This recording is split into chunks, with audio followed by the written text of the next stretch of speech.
In March, we had a survey that was the first thing that really showed a clear front runner. It showed David Perdue at 29%, far ahead of everybody else. The latest poll that came out today shows him at 19%, still in the lead. Number 2 is Jack Kingston at 15%. Number 3 is Karen Handel at 13%. Does that sound like it makes sense just off the top of your head? Yeah. Well, I think what that shows is that this race on the Republican side is still a statistical dead heat. I mean, David Perdue's numbers hasn't really moved a great deal. Jack has sort of stayed steady, and Handel has had a little bit of a bump.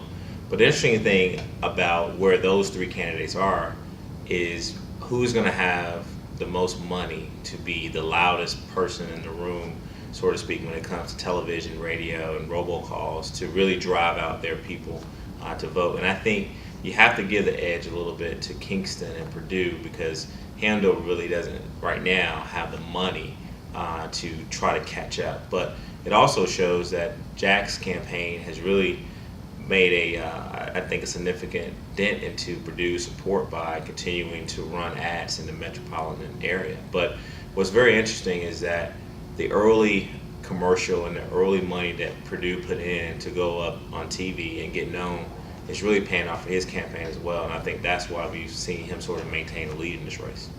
Yeah, and I think that it shows you the power of media, because I think David Perdue has actually come down from running ads after his first, the ads that he ran initially that bumped him up. Right. And as you see, his numbers dropped a little bit. I think, as you get closer to the primary, it's all about momentum. One thing I will say is that Karen, having run before, she understands the rhythm of a campaign, and she knows when you need to start building momentum. And I think the fact that, the video about the comments made by David Perdue came out when they came out, I think that sort of started the momentum. Then Sarah Palin came in. I understand Governor Brewer's coming in for Karen. And so I think she understands how you build momentum. Now, that being said, she also doesn't have the resources that both Jack Kingston and David Perdue have. And so I think that it would not surprise me if you didn't see David Perdue go back on TV soon, leading up to and stay on until the end. And, as Theron mentioned, the candidates with the resources, it's not just television, are going to be able to go out, ID their voters, target their voters, and get their voters out to the poll. So I think money talks. Yeah. Okay, so now you said something that I want to drill in on a little bit, and that was that Karen understands the rhythm of campaigns. And I think everybody would agree that rhythm of campaigns has changed, because now we have instantaneous communication. The poll that was released today was released at 1 p.m. and at 2 p.m., 2:02, I got an email from Karen's campaign manager. Breaking news, Karen shows the most momentum. And then 53 minutes later, I get one from the volunteer director saying, keep the momentum going. And Jack Kingston, he's campaigned before, but it's been 20 years, I think, since he's had a real campaign. David Perdue's never had one. Is that difference showing up? Well, she's the only one of the candidates running that has run statewide and has been elected statewide. And she ran for governor, 3.5 years ago. So she understands how you run a statewide race. The other candidates have, with the exception of David, have all run in there, but a statewide race is very different from a congressional race. And she understands that, but she also understands that you need to have the gas to put in the tank to, get the car going. And so at some point, if you don't have the money, the financial resources, you're going to have to count on your volunteers and in a primary. Look, this is going to be a very close primary because you have so many candidates, and there's only going to be 2 tickets out of the primary into the primary runoff. And I do think it's going to be a very close race, but I think at the end of the day, it's going to be money and momentum.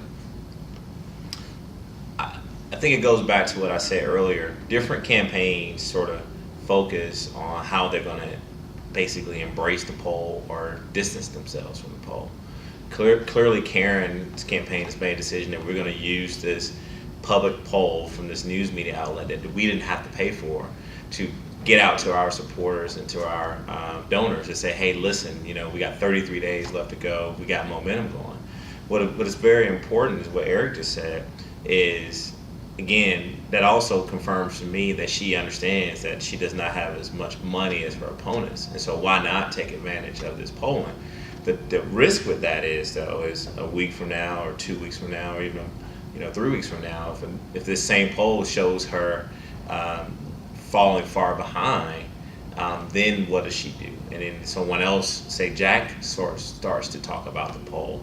And so it's very interesting. But the one thing that I thought was most interesting about Karen in the recent poll with Fox 5 Insider Advantage is that she's actually doing very well with white men and not doing as well with women.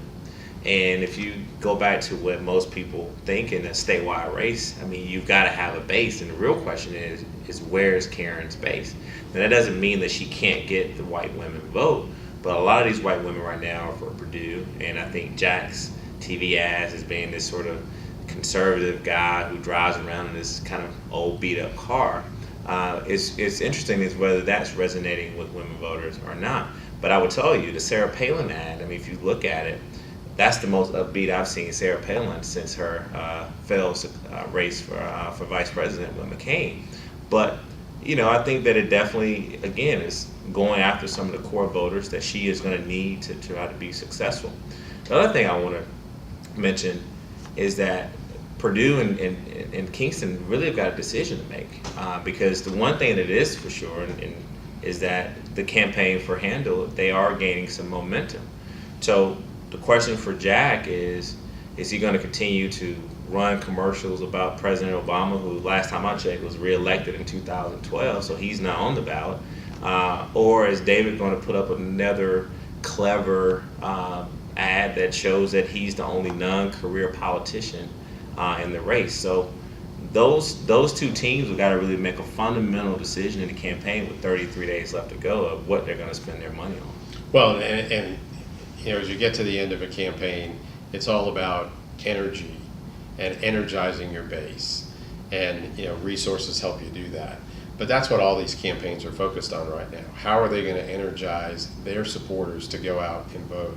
And we don't have a contested, we have a contested gubernatorial race, but we really don't. And so you don't have a lot of energy other than in these contested congressional districts where we have these open seats. There's not a lot of other races out there that are going to generate a lot of energy to get out to the polls.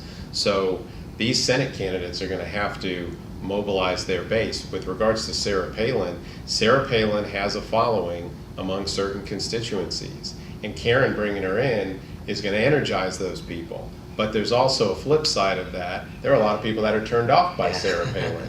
And so I think that there's probably some people who may have looked at Karen that may not think of her as favorably because of that. And that's the danger when you bring someone in that is a polarizing figure.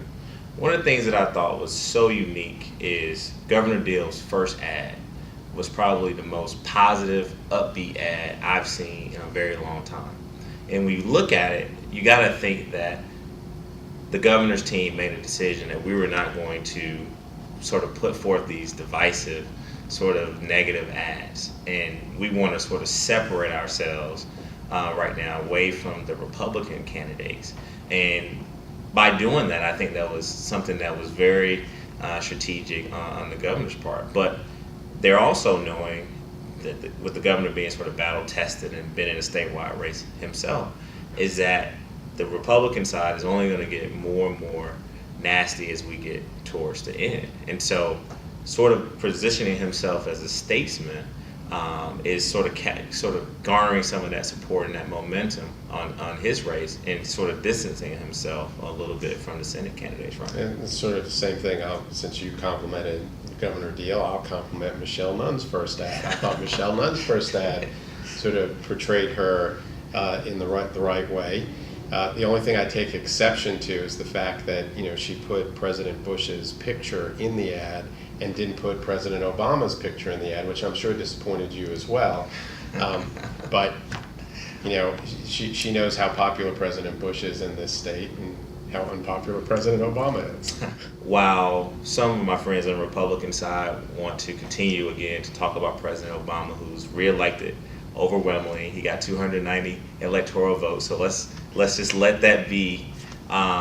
It's more about Michelle continuing to talk about how she worked for President Bush's organization and was able to work with Republicans, independents, and Democrats, male and females all across the country, to get people to volunteer and to really give back to their community. And I think that's something that's going to be very beneficial for Michelle.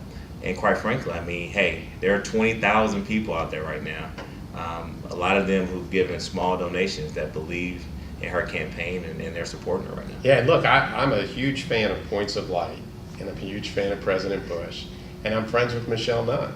And I think Michelle Nunn did a great job at Points of Light, and I look forward to when she returns to Points of Light.